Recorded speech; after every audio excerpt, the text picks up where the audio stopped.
নমস্কার বন্ধুরা, কেমন আছেন আপনারা সবাই? আশা করি সবাই ভালো আছেন, সুস্থ আছেন। আরো একটা নতুন ভিডিওতে আপনাদের সকলকে স্বাগত জানাই। আজকে দিনটা মঙ্গলবার। তো এখন বাজে বেলা 12টা। তো এই কাজটা আমি সাধারণত সকালবেলা উঠে ভিডিওটা করেছি, এবং আজকে আমার কাজ বলতে যেরকম অ্যাজ ইউজুয়াল প্রত্যেক দিনের কাজ থাকে। তো এখানে আমি ছেলেকে খাওয়াতে বসেছি সকালবেলা। এটা হচ্ছে 7:30-8টা নাগাদ। কারণ ছেলের স্কুল থাকে, তারপরে সারাদিন তো দুষ্টুমি করতে করতেই একটু সময় কেটে যায়। এই যে দেখুন, বলতে বলতেই দুষ্টুমি করা শুরু করেছে। খেতে খেতে দুষ্টুমি। ওর বাবা ওদিকে স্নান টান করে নিয়েছে, রেডি হচ্ছে বেরোবে বলে। তো ছেলেকে খাইয়ে দাইয়ে এবারে ওর বাবার জন্য কিছু একটু তো বানিয়ে দিতেই হবে। না হলে কিন্তু ওর কাজে গেলে একটু শরীরটা খারাপ হয়ে যায়। সেই কারণে ও বলে যে একটু কিছু আমাকে পেট ভরা সলিড কিছুই বানিয়ে দাও।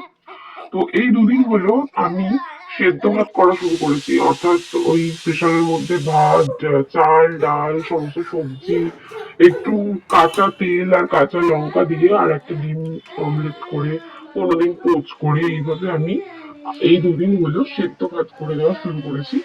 তো এই সেদ্ধ ভাতটা কিন্তু খেতে খুবই টেস্টি লাগে। আমরা তো সাধারণত একঘেয়ে রুটি পরোটা চাও এইসব তো খেয়েই থাকি, কোনোদিন এইরকম বানিয়ে একবার খেয়ে দেখবেন সকালবেলা।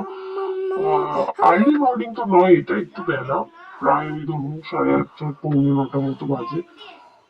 তো এখানে আমার ছেলে আমার বরের সাথে বসে বসে ওর নিজের পাজলস গুলো, ওই যেগুলো কিনে দেওয়া হয়েছিল ওকে, সেগুলো নিয়ে খেলছে। আর আমি ওকে খেতে দিয়ে আমিও নিজের জন্য অল্প করে একটু নিয়েছি। সকালবেলা ভাত খেতে আমার একদমই ভালো লাগে না, কিন্তু কি করবো, নিজের একার জন্য আর কি বা বানাবো। আর এদিকে ছেলেকে স্কুলে দেওয়ারও তো একটা ব্যাপার থাকে।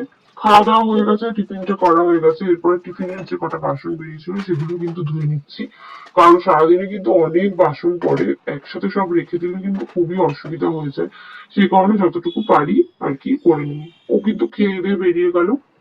আর এখন করে বর্ষাকালে না প্রচুর ফুল হচ্ছে গাছে, এত সুন্দর লাগে দেখতে। ঠিক যেরকম হাওয়া দেয়, আর এখন গাছের পাতাগুলো পুরো চকচক করে পরিষ্কার, কোনো ধুলো নেই, বালি নেই। এই যে দেখুন কি সুন্দর নয়নতারা গাছ, এই নয়নতারা গাছের পিছনেই না একটা ড্রাগন ফ্রুটের গাছ লাগিয়েছিলাম। ড্রাগন ফ্রুটের গাছটা যে হয়ে যাবে বুঝতেই পারিনি, কিন্তু এখান থেকে আবার নয়নতারা গাছ উঠেছে। যে মানে কোনটাকে সরালে যে কোনটা বাঁচবে বা কোনটা মরে যাবে সেটাই বুঝে উঠতে পারছি না। যাই হোক, এখানে কথা বলতে বলতে আমার বর কিন্তু অলরেডি বেরিয়ে গেছে। ও কিন্তু বেরিয়ে যাচ্ছে, ও কখন আসবে সেটার কোনো ঠিক ঠিকানা থাকে না সাধারণত। এখানে ওকে করে দিয়ে এবার ছেলেকে স্কুলে দিয়ে এসে আমার ঘর দোর গোছানো। আর কদিন ধরে যা বৃষ্টি শুরু হয়েছে, ওয়েদারটা তো একদমই ভালো নেই, তাই সিঁড়ির ঘরে যে কটা জামা কাপড় হয় সে কটা মেলে দিই, আবার ছাদে দিই। এই করতে করতে মোটামুটি সারাদিন কেটে যায়। এরপরে তো রান্নাই বসাতে হবে। তো আজকে কিন্তু খুব সাদামাটা রান্না করছি। আজকে কিন্তু আমি একটু সোয়াবিন করছি।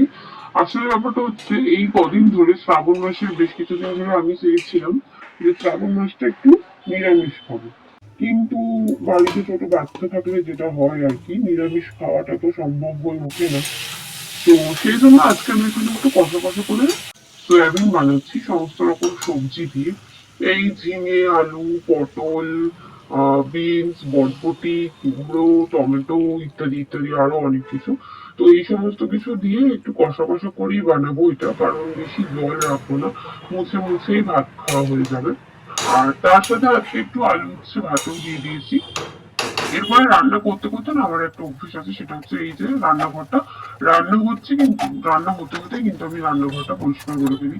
এতে কাজটা একটু এগিয়ে যায়। যাই হোক, এতে কিন্তু রান্নাঘরটা দেখতেও পরিষ্কার পরিচ্ছন্ন লাগে, আর খুব চটজলদি মনে হয় যে কাজটা অনেকটা এগিয়েও গেল। এইভাবে কথা বলতে বলতেই কিন্তু দেখুন আমার এদিকে রান্না প্রায় হয়ে গেছে। ভাতটা কিন্তু এক ফুট দিয়ে বন্ধ করে রেখে দিয়েছি। তো এখানে কিন্তু একটা মানি প্ল্যান্ট গাছও লাগিয়েছি, দেখলেন আপনারা আশা করি। মানি প্ল্যান্ট গাছটা কিন্তু সাধারণত এমনি দেখেছি মাটিতে হয়, কিন্তু আমি এখানে জলে লাগিয়ে দেখছি যে জলেও হচ্ছে। তো যাই হোক, এইবারে বৃষ্টি কিন্তু হয়েই যাচ্ছে কন্টিনিউয়াসলি। ভাতের ফ্যানটা আমি এখানে ছেড়ে নিচ্ছি, ভাতের ফ্যান ছেড়ে আমি কিন্তু স্নানে চলে যাবো।